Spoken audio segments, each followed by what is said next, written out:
Magandang hapon po, sister. Live pa rin po tayo dito sa ating programa ito. Lingkod Bayan, Brother Tony Falcon ng CBS DWAD 98 kHz News M. Ano pong tinawag at nilalapit sa ating programa ito?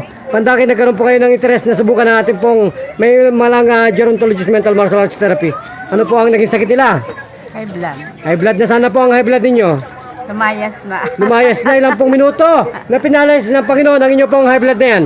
Second lang. Seconds lang. Sino pong sentensyador na doktor ang inyo pong naging kagapay para po malaman po kayong meron kayong hypertension? Ang Diyos. Jesus. Sino pong doktor ang nagsalita na kayo po may sakit na hypertension?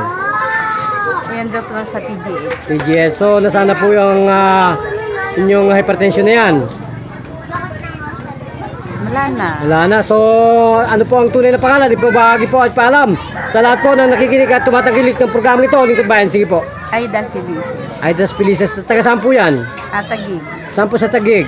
Sa C5 Western Bicotan. Taguig. Western Bicutan, Taguig City. So yan po ba yan, malapit sa tenement? Diyan sa may TUP compound. At tapat ng Heritage Park. Heritage Park po. Ibig sabihin dyan sa Western Bicotan. Western Bicutan. So kung ganun po, magpasalamat po kayo sa programang ito, Lingkod Bayan. Sige po. Maraming salamat para sa Lingkod Bayan at kay Brother June. Okay. Kung ganun po, magpapalam na po tayo. Lubusan po ba kayo napaligay ng Panginoon? Sobra. So ilang minuto pong tinanggal ang inyong high blood na yan talaga?